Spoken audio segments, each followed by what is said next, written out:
आज हम लोग स्टार्ट करें। तो अगर मैं आपके क्लास 9 की ज्योमेट्री का बोलूँ, ठीक है, इस ज्योमेट्री में आपके 2 चैप्टर्स है, एक एंगल्स एंड ट्रायंगल्स और एक ट्रायंगल्स, ठीक है। तो यहाँ पर पहुँचने के लिए आपको इन दोनों को हैंडल करना बहुत ज़रूरी है, ठीक है।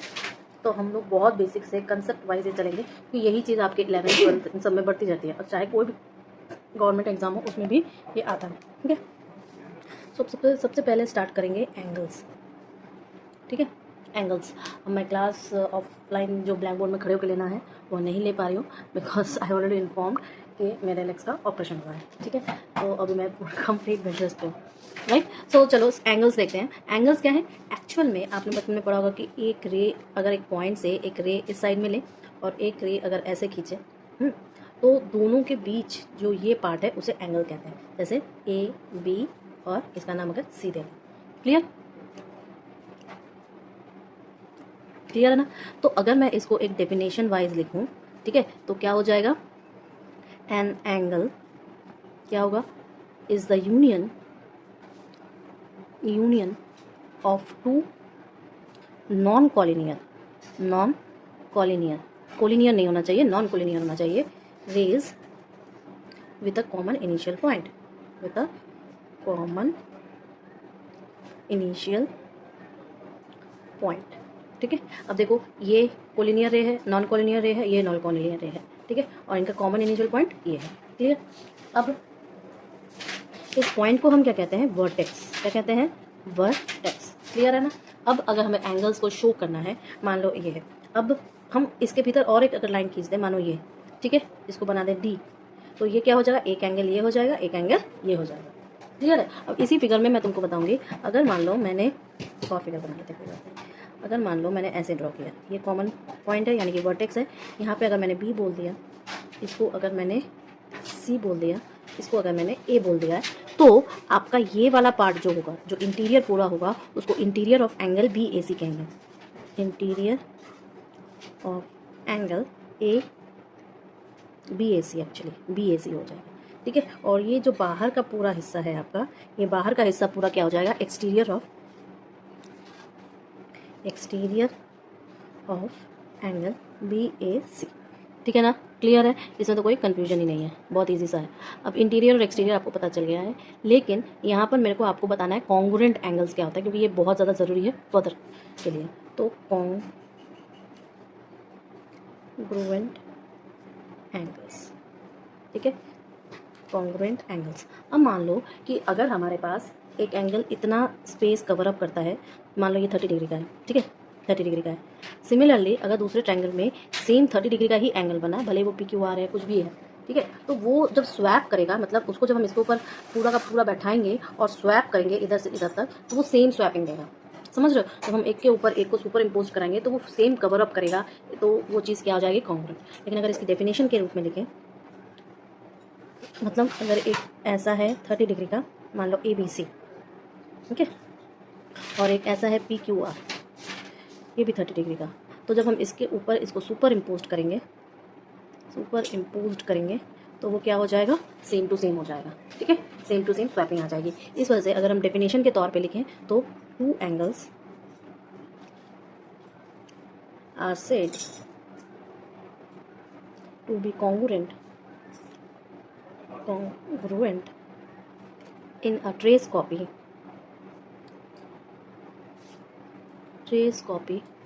of one can be superimposed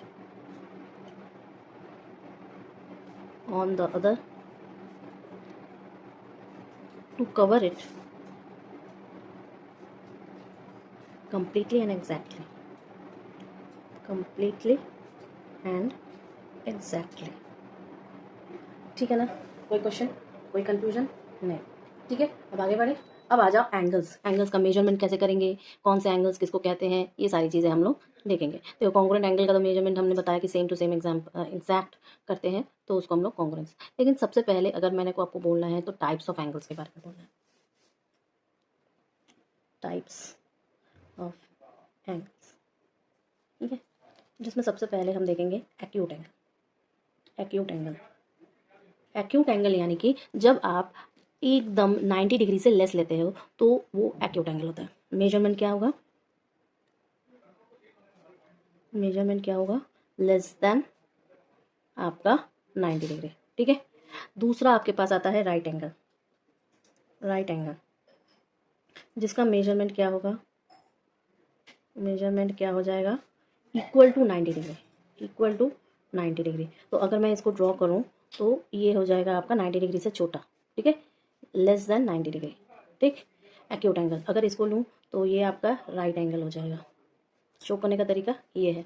clear है ना? तो जो हम एंगल मेजर करेंगे वो ऐसा हो जाएगा। अच्छा, किसी किसी बुक में आप ऐसे भी देख सकते हो कि एक्यूट एंगल को ऐसे, अगर एंगल थीटा है तो ऐसे दिखाया जाता है, लेस देन 90, 0 से बड़ा। क्लियर है? अब नेक्स्ट है ऑब्ट्यूज एंगल। ऑब्ट्यूज एंगल वो एंगल होता है जो कि 90 डिग्री से बड़ा होगा और 180 डिग्री से छोटा होगा। ऑब्ट्यूज एंगल मेजरमेंट देखें तो ग्रेटर देन 90 और लेस देन 180 डिग्री। ठीक है, तो किसी किसी बुक में आप ऐसे भी देख सकते हो, अगर मान लो थीटा हमारा वो एंगल है तो ग्रेटर देन 90 और लेस देन 180। ठीक है, तो इसको शो करने का तरीका क्या होगा? क्लियर है? इसको शो करने का तरीका ये है। अब स्ट्रेट लाइन कैसे होगी? स्ट्रेट लाइन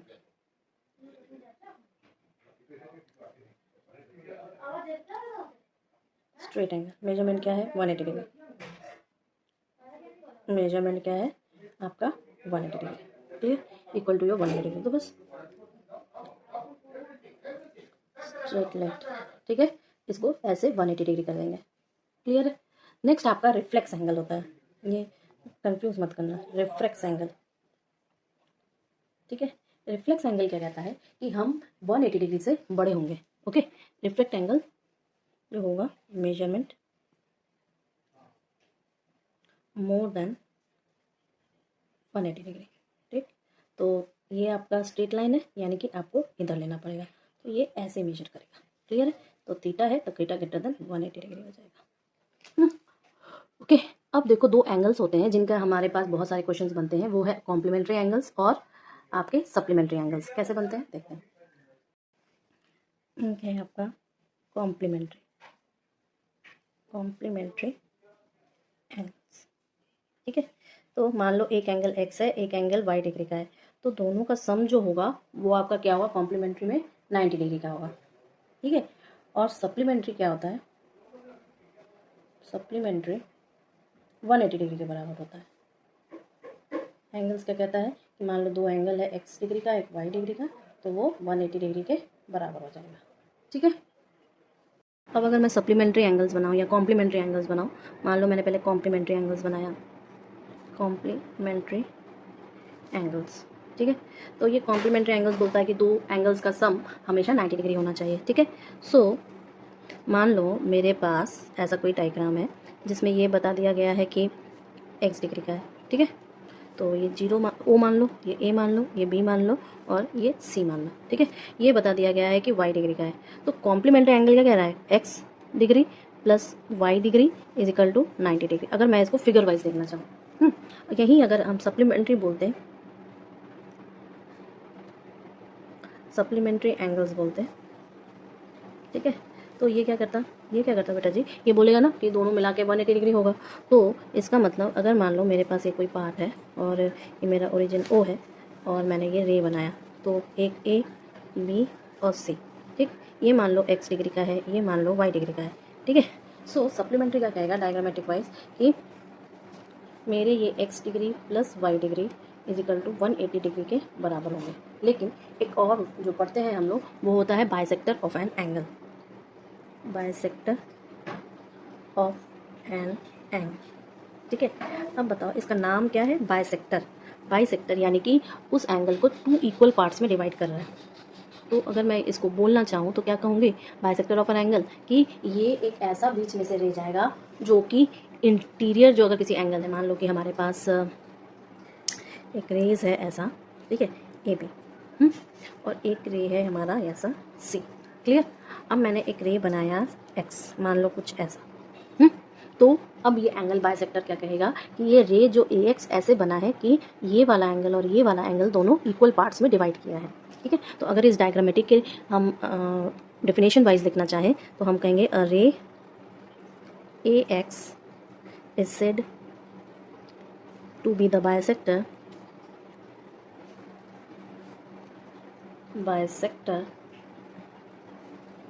ऑफ एंगल कौन सा है, बी ए सी, ठीक है। इसका बाइसेक्टर होगा के एंगल और एक के एंगल है, ठीक है। सो अगर इफ आपका x जो है is a point in the interior, इस पॉइंट को इंटीरियर पर होना या इनसाइड होना बहुत ज़रूरी है, ऑफ एंगल बी ए सी, और साथ ही साथ आपका बी ए एक्स इक्वल होना चाहिए एक्स ए सी के, तब जाके ये बाइसेक्टर। और साथ ही में सी एक्स के इक्वल तो होगा, साथ ही में क्योंकि इसको हाफ पे डिवाइड कर रहा है तो half of angle B A सी भी होगा, half of angle B A सी भी होगा, ठीक है ना, क्लियर है। अब हम लोग इसके कुछ क्वेश्चंस करेंगे बेसिक से बेसिक्स, जिससे कि आपकी सारी चीज़ें क्लियर हो जाए, ठीक है। चलो नाउ सी फर्स्ट क्वेश्चन क्या है, find the measure of an angle which is complement to itself. अब ऐसा मेजर एंगल का करना है जो कि अपने आप से ही अपना कॉम्प्लीमेंट हो जाए। तो मान लो जो एंगल है वो x है, so let the measure of the angle be x, ठीक है, x डिग्री। तो क्योंकि वो दिया है कि वो उसके ही कॉम्प्लीमेंट है, तो कॉम्प्लीमेंट का मतलब होता है कि वो 90 डिग्री के दोनों के सम होगा। देयरफॉर क्योंकि दिया हुआ है the measure of its complement is given to be x degree, ठीक है। और कॉम्प्लीमेंट्स जो होते हैं वो 180 डिग्री के होते हैं। देयरफॉर हम कहेंगे x degree plus x degree is equal to 90 degree, ठीक है। This implies that 2x is equal to 90, this implies that x is equal to 90 by 2 is equal to 45 degree, ठीक है। ओके, नेक्स्ट क्वेश्चन देखें। Now, next question, second question. Find the measure of an angle which forms a pair of supplementary angle with itself. Forms a pair of supplementary angles. तो इसका solution हम कैसे करेंगे? Let the measure of the angle be x. Angle be x. ठीक है, मान लो वो x degree का है, तो क्या हो जाएगा? Therefore x plus x, और ये बोल रहा है सप्लीमेंट्री यानी कि 180 डिग्री के बराबर, ठीक है। So 2x is equal to 180 degree, this implies that x is equal to 180 degree minus divided by 2, so it becomes 90 degree, so it's become 90 degree, okay, clear है ना। आगे बढ़े, 90 डिग्री का हो जाएगा, तो इसका मतलब क्या हुआ कि आपका जो सेल्फ के साथ मेजरमेंट है वो आपका 90 डिग्री है, ठीक है। अब देखो next question, to supplementary angles differ by 34 degree, find the angles. अब दोनों का डिफरेंस क्या है, वो आपका 34 है। तो मान लेते हैं एक एंगल x डिग्री का है, तो सॉल्यूशन में let one angle be x degree, ठीक है। तो अदर एंगल क्या हो जाएगा, क्योंकि डिफरेंस है, the other angle is your x plus 34, ठीक है। x प्लस 34 डिग्री का हो जाएगा। तो अब गिवन क्या है कि ये दोनों एंगल जो है, गिवन क्या है आपका, गिवन दिया है कि ये दोनों एंगल जो है ये आपके क्या है, सप्लीमेंट्री है। Given these two angles are supplementary, ठीक है। therefore क्या हो जाएगा, x plus 34 is equal to 180 degree, ठीक है। this implies that 2x plus 34 is equal to 180 degree, this implies that 2x is equal to 180 minus 34 is equal to आपका 2x is equal to 146, this implies that x is equal to 146 divided by 2 यानी कि 73। तो क्या हो जाएगा, thus two angles measure are क्या हो जाएगा, r आपका x यानी कि 73 डिग्री और x प्लस 34 यानी कि 73 प्लस 34 यानी कि आपका 107 डिग्री, ठीक है। एक एंगल ये, एक एंगल ये। नेक्स्ट क्वेश्चन क्या है, an angle is equal to 5 times its complement, determine the measure. मतलब 5 टाइम उसके कॉम्प्लीमेंट के हैं, ठीक है। तो सॉल्यूशन कैसे करेंगे? Let the measure of the given angle be x degrees. ठीक है, x डिग्रीज का हो गया, तो मेजरमेंट ऑफ इट्स कॉम्प्लीमेंट क्या क्या हो जाएगा? 90 माइनस एक्स हो जाएगा, और ये बोला है 5 टाइम्स, तो हम ये कहेंगे कि then the measure of its complement क्या हो जाएगा? 90 माइनस एक्स डिग्री। ठीक है, तो गिवन अकॉर्डिंग टू क्वेश्चन यानी कि गिवन के हिसाब से क्या होगा? Angle is equal to 5 times its complement. ठीक है, यानी कि आप बोलोगे x is equal to 5 times of 90 minus x. ठीक है, तो ये हो जाएगा x इज इक्वल टू आपका 450 माइनस 5x, यानी कि ये हो जाएगा आपका 6x इज इक्वल टू 450, यानी कि ये हो जाएगा आपका x is equal to 450 by 6, यानी कि आपका 75। तो measure of the given angle क्या हो जाएगा आपका? 75। तो आंसर में लिख सकते हो कि the measure of the given angle is 75। ठीक है, नेक्स्ट क्वेश्चन क्या है? An angle is equal to 1/3 of its supplement, find its measure. 1/3 of its supplement. ठीक है, तो मान लेते हैं कि जो रिक्वायर एंगल है वो हमारा x डिग्री का है। सॉल्यूशन में late the measure of the require angle जो है वो हमारा x डिग्रीज का है, तो उसका सप्लीमेंट एंगल क्या हो जाएगा? Then measure of its supplement is क्या हो जाएगा? 180 माइनस एक्स, सप्लीमेंट का यानी कि 180 होता है। ठीक है, तो गिवन के हिसाब से क्या है कि 1/3 है। Angle is equal to 1/3 of its supplement. ठीक है, यानी कि हम ये कहेंगे कि x is equal to 1/3 of 180 minus x, यानी कि आप बोलोगे 3x is equal to 180 minus x, यानी कि आप बोलोगे 4x इज इक्वल टू 180, यानी कि आप बोलोगे x is equal to 180 minus 4 is equal to आपका हो जाएगा 45। ठीक है, x की वैल्यू इस वजह से तो लिखोगे the measure of given angle जो होगा वो आपका हो जाएगा कितना? 45 डिग्री का answer. Clear. Next, two supplementary angles are in ratio 2:3, find the angles. Ratio बोल दिया गया है 2:3 का, तो जब रेशियो बोल दिया जाता है तो हम उसको मल्टीप्लाई बाई x कर देते हैं, हमेशा याद रखना, चाहे किसी भी चीज़ का रेशियो बोल दिया जाए। तो सॉल्यूशन में बोलोगे let the measures of angles is एक हो जाएगा 2x डिग्री का एंड एक हो जाएगा आपका 3x डिग्री का। ठीक है, इसके वजह से आपका जो इक्वेशन के हिसाब से सप्लीमेंट्री बोला है तो गिवन के हिसाब से 2x plus 3x is equal to आपका 180 डिग्री का हो जाएगा, यानी कि आप बोलोगे 5x is equal to 180 degree का हो जाएगा, यानी कि आप बोलोगे x is equal to 180 degree upon 5 का हो जाएगा, यानी कि आप बोलोगे बेटा जी ये आपका क्या हो गया? 36 हो गया। ठीक है, तो मेजर ऑफ टू एंगल्स क्या हो जाएगा? एंगल्स हो जाएगा, एक होगा 2x यानी कि 2 इंटू 36 यानी कि आपका हो जाएगा 72 डिग्री का, और दूसरा क्या है आपका 3x डिग्री का है, तो 3 इंटू 36 यानी कि 180 डिग्री का हो जाएगा। ठीक है, next question, the supplement of an angle is 1/3 of itself, determine the angle and it's supplement. Supplement जो है 1/3 उसी के हिसाब से, तो मान लो कि जो एंगल है वो x है, let the angle be x। ठीक है, तो उसका सप्लीमेंट, इट्स सप्लीमेंट क्या हो जाएगा? 180 माइनस एक्स।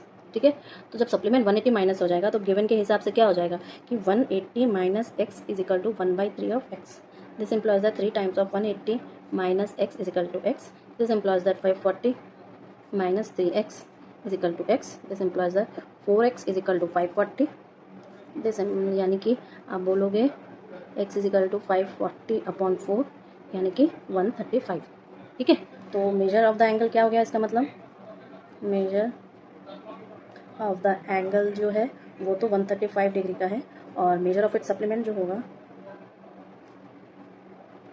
इट्स सप्लीमेंट जो होगा वो आपका क्या हो जाएगा? 180 डिग्री माइनस 135 डिग्री यानी कि 45। ठीक है ना, क्लियर है ना? कर लोगे ये सारे क्वेश्चंस। नेक्स्ट जो हम लोग डिस्कस करेंगे बेटा वो है adjacent angles, linear pair angles, और फिर 2 थ्योरम्स जो बहुत इंपॉर्टेंट थ्योरम्स हैं आपके। ठीक है।